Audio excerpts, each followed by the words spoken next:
Welcome into Through the Whistle episode 6, and as you can see, I've been abandoned. Kevon has left. He went to Phoenix to find himself hopefully a new football team. You know, a lot of the teams that he was rooting for, that he was pulling for, you know, a lot of the teams that he made it the whole top 5 last week, if you remember from episode 5. And if we can, you know, just go back a little bit, he said, just to pick on some of them, he said the Cowboys were still on the list. I know. The man he just can't leave them. He can't leave them alone. They lost. He said the 49ers, and they lose in the most, probably the dumbest way that you can. Kyle Shanahan loses to Sean McVay for the first time in years. Sean McVay usually gets beat up by Kyle Shanahan and the 49ers, but not yesterday. 49ers find a way to win. Cardinals was also who I said should have been on the list. And words of Chris Jericho, you made the list. If you watch wrestling, you understand that. They also lose yesterday. He also said, Houston Texans, CJ Stroud, they get belt put to ass yesterday by the Vikings. Brian Flores needs to be a head coach somewhere. But I guess, you know, the Chiefs won. Who cares? Who gives a fuck about the Chiefs? Anyways, welcome into episode 6. Once again, I am Ty Belcher. Kind of reminds me of the olden days when I was at Kent recording this in the Through the Whistle 1.0 era, when it was just me, myself, and Ty. It's three people. You think about it for real. But before we get into anything, we need to focus in. There's something very important. I need you guys to like the video. Okay? A lot of people say, hey, Ty, how do I help out? How do I get the podcast to grow? Liking and commenting on the video helps with the YouTube algorithm. Yes, I understand. But you all scratch my back, I scratch your back. Like I said last week at the end of the episode, I thought, put this at the beginning of the episode, Ty. We get this video to 100 likes, I will be doing a $100 giveaway. All you have to do is like the video. And you know, put your preferred method of payment in the comments. I don't write out checks. I'm too young. I don't know how to do that. That's not a Ty Belcher thing. I got Venmo, I got Cash App, I got Apple Pay, got Zelle. You can get it through a carrier pigeon. I don't care. Got Venmo. Your preferred method, put in the comments. So when we get to the 100 likes, I can get you your money if you win the giveaway. Okay?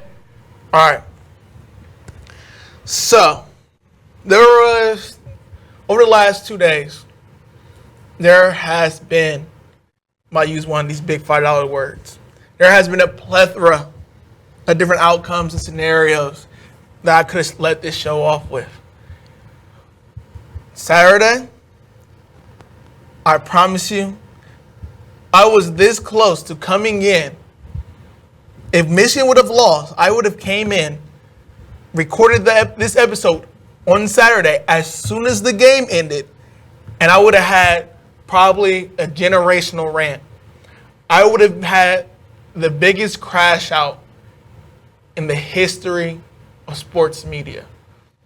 Because what I saw from Michigan was some of the most pitiful bullshit I've ever seen in my life. For the people who didn't watch it, Michigan won ultimately 27-24. The defense carried us. When I'm talking about backpack loaded. Will Johnson gets a pick 6. The defense causes 27 pressures. 27 pressures on an opposing quarterback that is a Power 5 team is insane. 27 pressures is kind of unheard of regardless of Power 5, not Power 5. But we were lucky enough to get out this game and win. Alex Orji, only 32 passing yards. Only had, I want to say, 11 dropbacks. Sadly. Shit blew me. I also want to give a special thank you to Khalil Mullings. He had 159 rushing yards. I said earlier in the season, he needs to be the bell cow back. Donovan Edwards, I'm sorry, take your ass to the slot. You can't. He fumbled on our own 25 to set up USC in scoring position, which damn near blew the game. There is no reason why Khalil Mullings isn't getting the, I want to say even fucking 77%. Mom, I'm sorry. Live profanity this episode. But I'm a man at wit's end. Mullings needs to have at least 70% of the carries. No questions asked. Mullings is better than Donovan. He runs harder than Donovan. I think, I'm not going to say he's faster than Donovan because Donovan in the open field, he's one of one. I don't know what big game Don, I don't know what it is. But anyhow, Michigan escapes with a win. The pass plays that we called for Alex Orji might have been the worst pass designs I've ever seen in my life. Nothing was open, ever. I understand that Colton Loveland, sorry, I'm going to enunciate that better. That Loveland was out. He's our best receiver, even though he's a tight end. I understand that. But to have every play design get a single person open is the dumbest shit I've ever seen in my life. There is no way that every day in Indy during practice, when you're running Indy drills, that I know you see the receivers, you see what receivers like can run certain routes. Yes, I understand.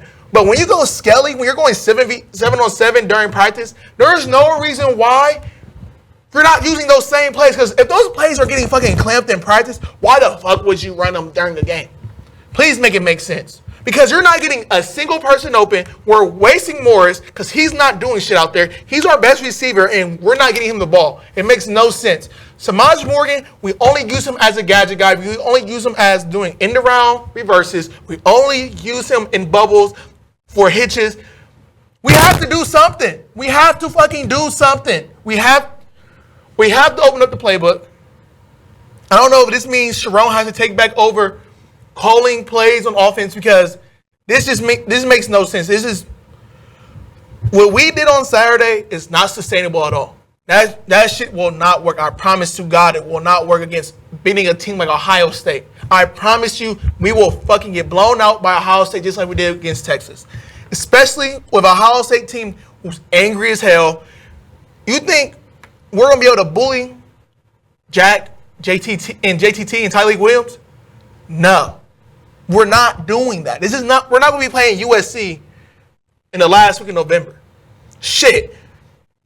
When we play Illinois, that shit will not work. Illinois has a great defense. And I promise you, if we lose Illinois,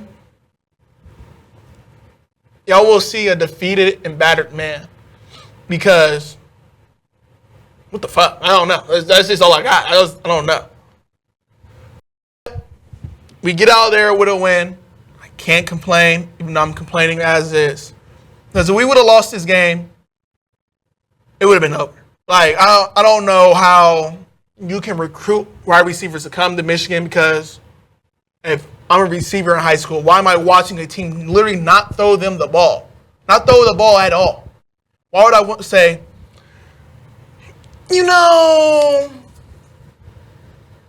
I think I'm going to go there because I think I'm going to be the one that gets the ball. No. We're damn near turning into a glorified fucking Iowa right now.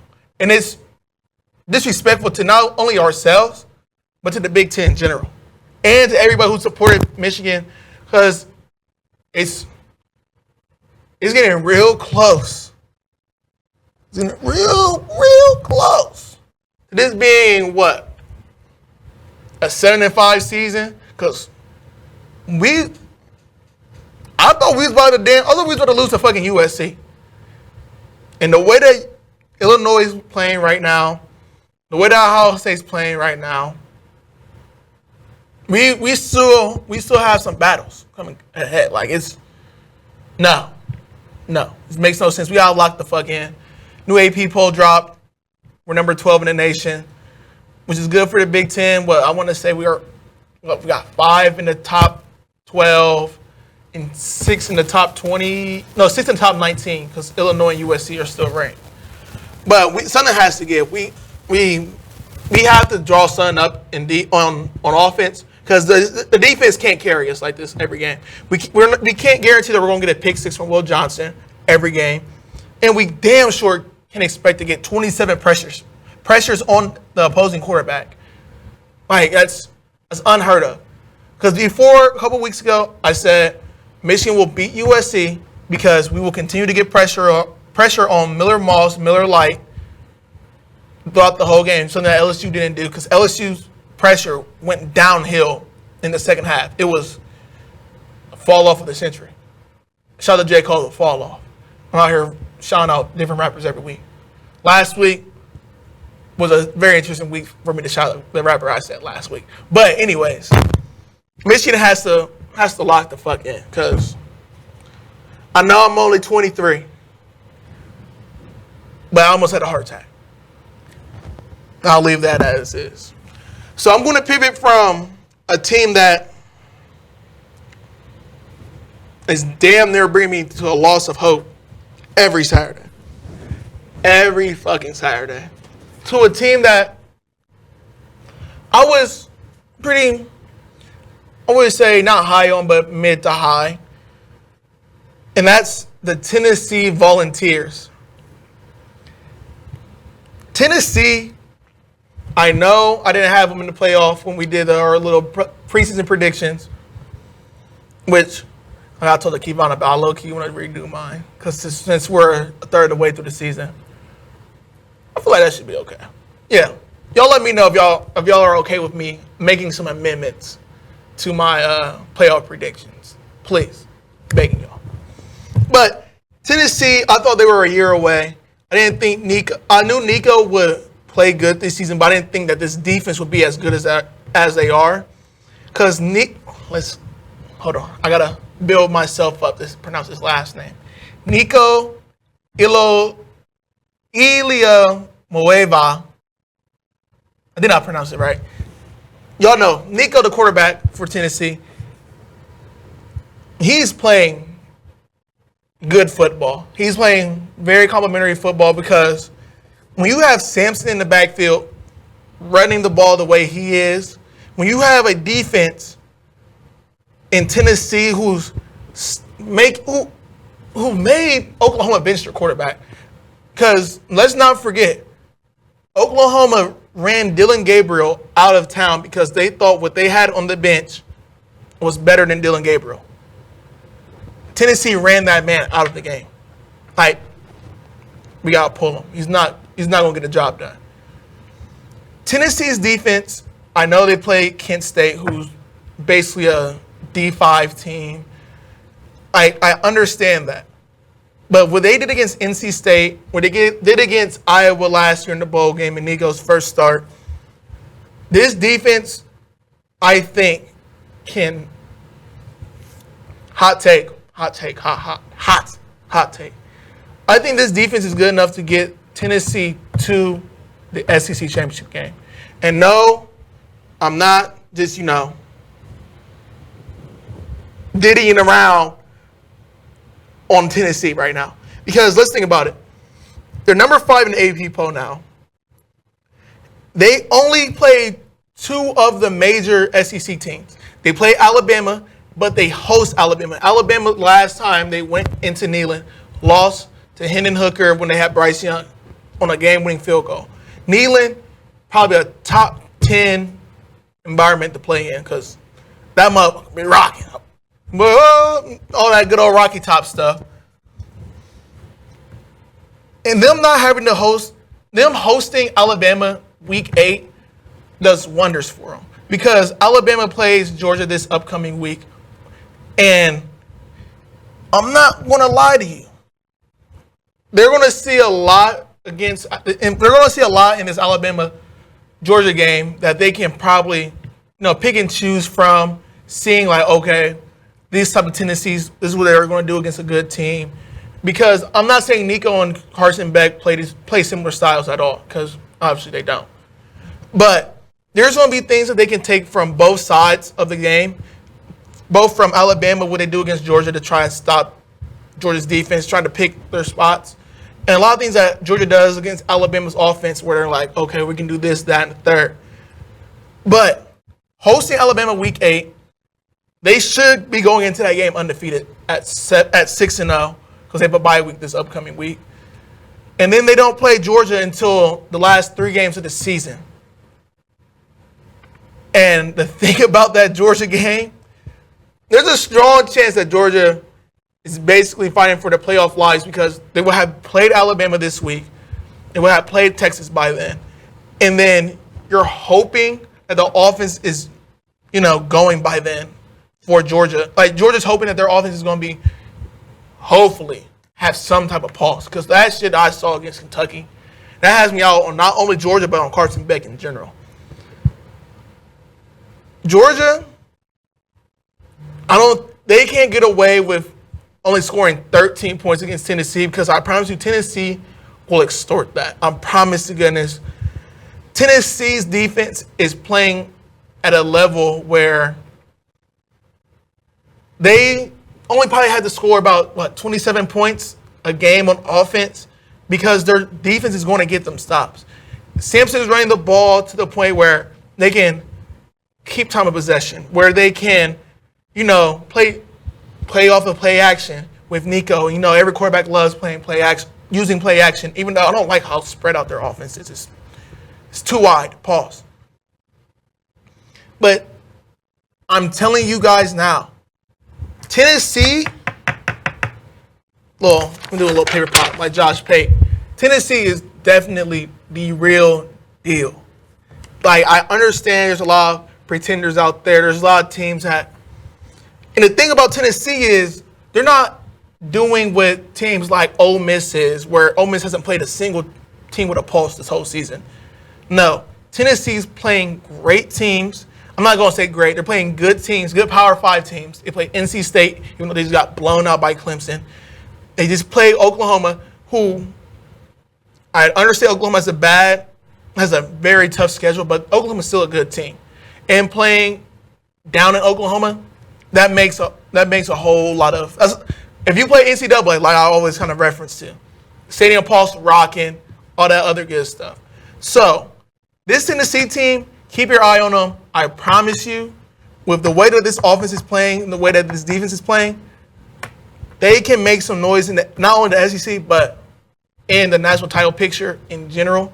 So if you're a team like, let's say, Oregon, Penn State, shit, if you can get Notre Dame back in the mix, I mean, as long as they don't lose to USC or Army/Navy, because there's a very funny little slim chance that Army and Navy could be playing both undefeated at the end of the season, which I promise you will probably be the funniest thing to ever happen in college football. But I digress from that side of it. Tennessee can make some noise. If you're going into Neyland, saying let's say you're JMU, Boise State, one of these mid-majors having to go into Neyland, even if you're a team like Penn State, a team like Oregon, a team like Michigan, knowing that Neyland is tough. You're not going to be able to, overcoming 100,000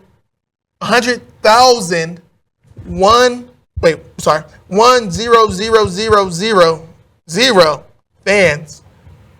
That's a hard task to do. But only time can tell. I know I've been high on a lot of teams. Most of these teams haven't failed me besides Florida State. So y'all take that as y'all want. It's like I just know what's going on. But I will be taking a quick break. Be back after this through the Whistle episode 6.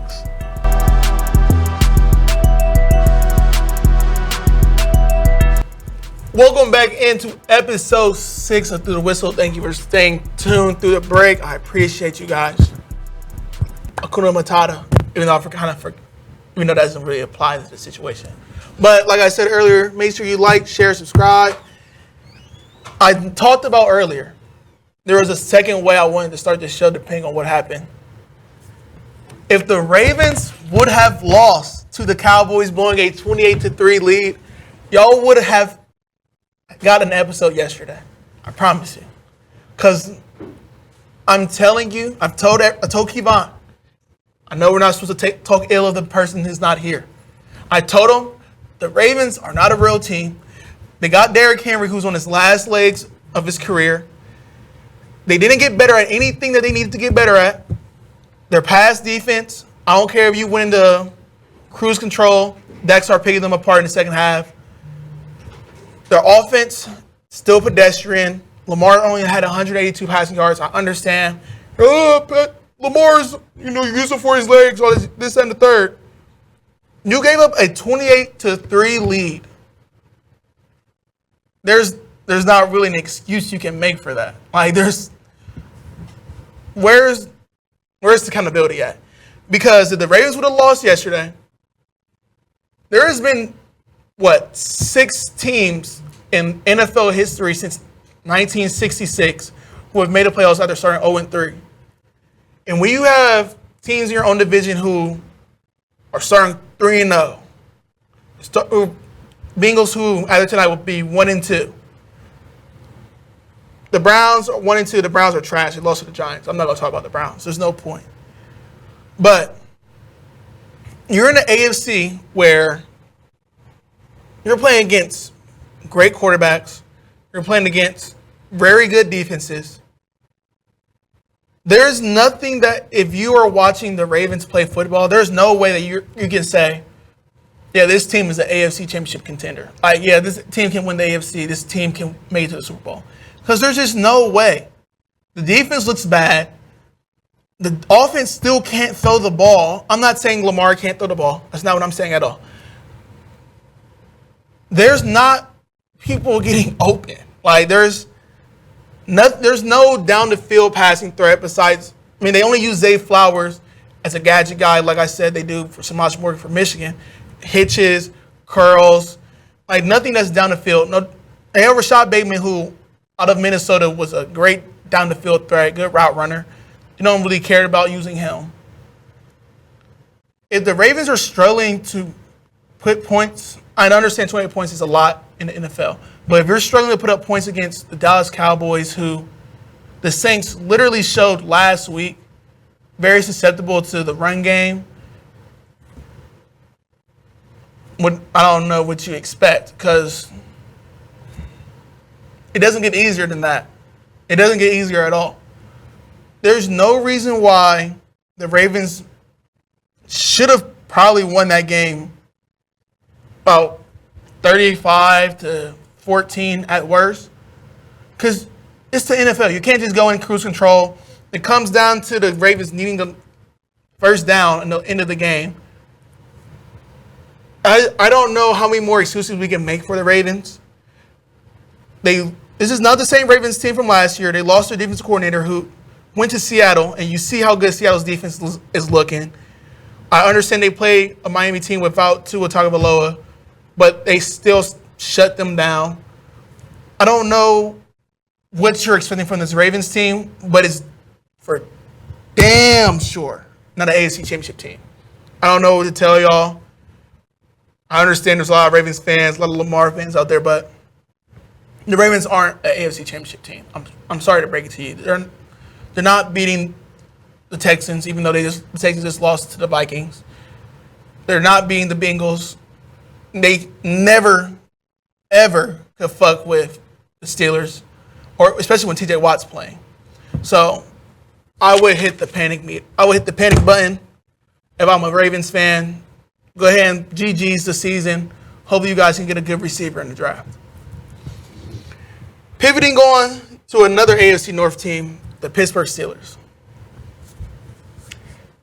This makes it easier that Kevon's not here, because I don't have him condescending, smirking, all those other bad negative things. But Justin Fields, it's time for him to get his flowers. He's playing sensational football right now. 2 touchdowns yesterday again. beating a Chargers team that will probably end up top 10 in defense, playing complementary football, which is half the battle. Just talked to my guy Johnny about playing complementary football. The Steelers defense is going to put them in a lot of games. You have Highsmith and TJ Watt getting the pass rush going every single game. And you just have, as long as Justin doesn't mess it up, the Steelers can win football games. Their floor is probably, I would say, about 10 wins because their defense is going to keep them in every game. It's all about can TJ Watt stay healthy, which we all know he struggles with. TJ Watt, I think this is the year if we do anything. I understand. MVP is not even an offense award. It is a quarterback award. If there is a season that deserves a defensive MVP, a defensive player to win the MVP, is this year. Because TJ Watt is playing some of the best football I've ever seen him play, which is scary to say because TJ Watt has played great football his whole career, multiple-time defensive player of the year. And I think this might be one of his best seasons yet because you can't really do what you've done in the past in, shifting your whole O-line towards him because you have Highsmith, you have, I don't know, I'm probably not going to pronounce his name right, Hairberg, I don't know how to pronounce his name. He was getting pressure on the Chargers yesterday. You just can't stop the Steelers defense from getting to your quarterback. It's not possible. Yeah, Kirk Cousins in week 1 looking like he was a deer in headlights. Yesterday, Justin Herbert seeing ghosts. I don't know what more you can ask for. Justin Fields is going out there. He's picking his spots. He looks confident in the pocket. He's extending plays when he needs to. George Pickens is always fucking open. I don't know how. And even if he's not open, he's going to win the 50-50 ball every time because with George Pickens, it's not 50-50, it's 70-30 because he's fucking big as hell, pause, no diddy. But it's just, at some point, you have to call a spade a spade. In the words of my boy Ryan Greggs, you got to tilt the hat because this Steelers team is 100% a real team. And if you were to ask me, I can call this an over-exaggeration, say it's me overcompensating.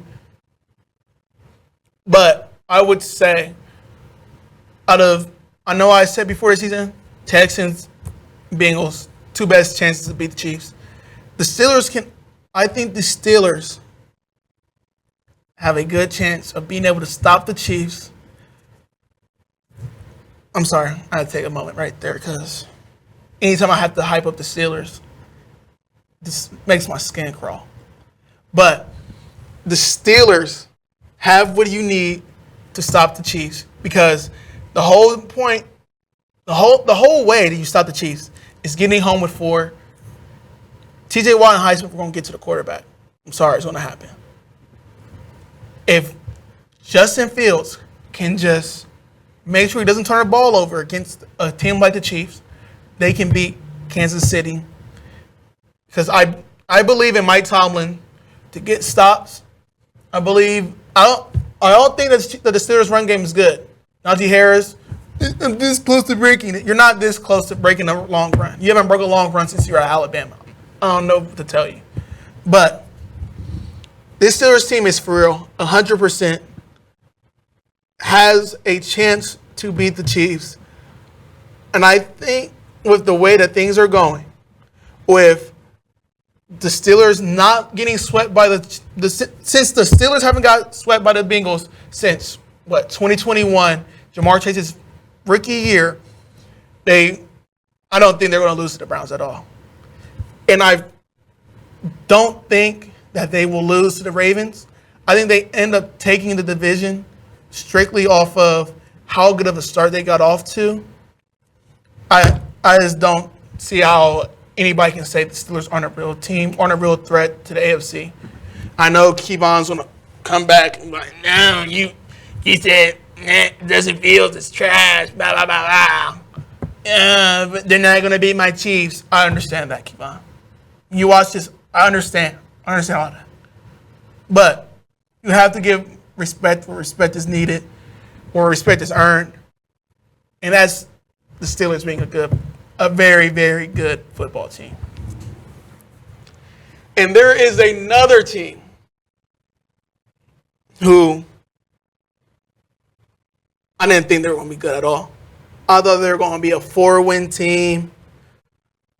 I thought they were going to be, bottom feeder. Trade their pick out so J.J. McCarthy can have another weapon or get somebody else on their defense. But the Minnesota Vikings are a real team. I understand.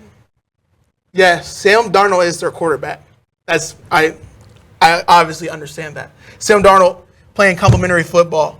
I just said about I just said about Justin Fields. Sam Darnold is leading the NFL in passing touchdowns. Sam Darnold is leading the NFL in passing touchdowns. Something that I never thought I would ever say in the history of my life. The Vikings defense is probably a top 5 defense at worst in the NFL. I don't know what type of sick mind Brian Flores has, but the way that he schemes his defenses makes every quarterback look like a fool. Brian Flores obviously had the Dolphins as a very good team back when he was the head coach of them a couple years back. He has this Vikings team looking like a legit threat because you can't say I'm overreacting because they've played 2 teams who are Super Bowl contenders. Yes, I'm calling the Texans a Super Bowl contender because they have a strong chance of making the AFC Championship game, and I think they can win the AFC Championship game personally. And yes, that's what dictates a Super Bowl contender because you're contending to make the Super Bowl. But I digress because a lot of people don't understand what a Super Bowl contender is, saying that the Ravens are a Super Bowl contender, but the Texans aren't. That's stupid. That's dumb. But the Vikings stopped. No, I can't even say stopped. They put their foot on the Texans' throat in a way that only the Ravens did when they had their old defensive coordinator, Donald. And I don't know, like I said, I don't know what type of sick terrorizer, Michael Myers type of thing to go on in Brian Flores' brain, because there's no way you think of some of these play designs where you have Harrison Smith starting on the line of scrimmage, getting to the opposite half of the field to drop into a cover 2 spot. Who the hell thinks of that? Nobody. And then you have Sam Darnold on the opposite side of the ball. He has Justin Jefferson. Justin Jefferson's always open. He's like Waffle House. He's always open. I don't know how. I don't know why, but he's always open. You're not going to show me a team that can stop Justin Jefferson unless Kevin O'Connell stops Justin Jefferson from doing what Justin Jefferson does. Best receiver in the league by far. So when you couple that defense with Sam Darnold playing complimentary football, with Aaron Jones quietly putting together a great running game for the Vikings, you have to come to the reality that the Vikings are there's a strong chance the NFC champion will come from the NFC North, because I think I'm going to backpedal on the Bears and start the Vikings over the Bears. Any of the 3 top teams in the NFC North, I think, can win the NFC, like by far. I think the Lions can. I think the Packers can when they get healthy with Jordan Love, and I think the Vikings can with the way they're playing football. Only time will tell what will happen with the Vikings if Sam Darnold can, sustain this level of play. But if I am an NFC team, I would be very scared to play the Vikings. I would be very scared to see Brian Flores. Hopefully for the whole NFC, Brian Flores will go be a head coach somewhere because he deserves it, first of all. Second of all, it will relieve them, hopefully. Hopefully he goes to the AFC and he gets away from the NFC so other teams can have a chance of scoring the ball on them. I know this is a very strange topic I want to talk about. Mel Kiper was talking about Tampa 2 needs to be outlawed because it's making offices boring.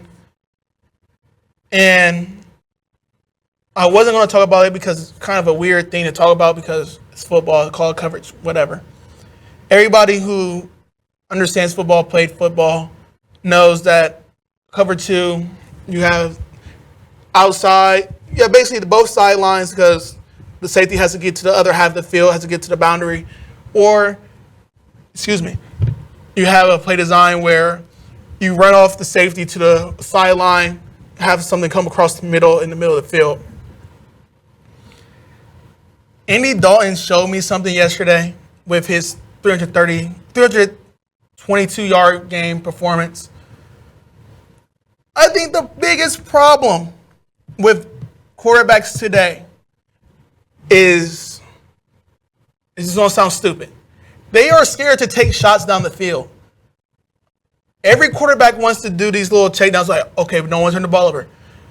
But at some point, you have to be willing to take a chance throwing the ball down the field. Josh Allen does it. Patrick Mahomes doesn't do it as much anymore because he just plays towards his defensive strengths.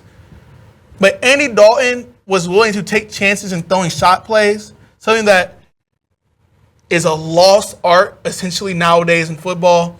Only times we see is with Matt Stafford because Matt Stafford grew up in that day. He literally came into the NFL in that era where it's, I'm going to make the throw because I know I can make the freaking throw. Matt Stafford. We used to see it with, Patrick Mahomes. We see it now with Josh Allen. He's willing to take that chance on the deep ball. It's just like at some point you have to be willing to take the training wheels off of people because even Justin Fields does it. Justin Fields is not scared to throw the ball to the outside to George Pickens down the field. He's not scared to throw it across the middle. He threw that beautiful, perfect, I don't know if it was a bang route to Calvin Austin. I don't know if it's a bang route or just a deep slant. But you have to be willing to fucking throw the ball. You can't be like, no, the takedown's not there. You see all these passing sheets where there's no throws over 10 yards. There's barely any throws past 5 yards. Everything's behind the line of scrimmage. That's some soft-ass shit. Like, you have to be willing to throw the ball down the field. You have to be willing to take some chances down the field. And I think when we get back to that, because I know it's a lot of people on Twitter who always say, well, X, they'll say, we used to watch gods play quarterback. And they're talking about Big Ben, talking about Tom Brady, Peyton Manning, talking about guys Eli Manning, who weren't scared to throw the ball, weren't scared to, fuck it, we gotta get the ball downfield somehow. Like, yes, we understand. The further you throw the ball downfield, the higher chance of it getting picked off. Yeah. But these quarterbacks nowadays have to be willing to throw the ball down the field. This young era of quarterbacks, these guys who've been in the league 5 years and less, they just don't push the envelope at all. But then you look at guys like Geno Smith, Matt Stafford, Andy Dalton yesterday, they're not scared to throw the ball deep. And when we get back to the day and age of fuck it, let that motherfucker go, and that's when the NFL will get back to where it needs to be. That's a wrap for episode 6 of Through the Whistle. I appreciate you guys for staying tuned in. Kevon will be back for whenever we do episode 7, maybe Thursday, because it's a good slate of college games this week. But also some good NFL games this upcoming weekend. So, maybe episode 7, double drop. Don't quote me on that. But thank you for staying tuned in. Make sure you like, share, subscribe, comment, like and comment. Let me get my mic. Like and comment to help me with the YouTube algorithm. Thank you. Hold on, and you guys have a good one. I'll see you next time. Oh, that's my best one.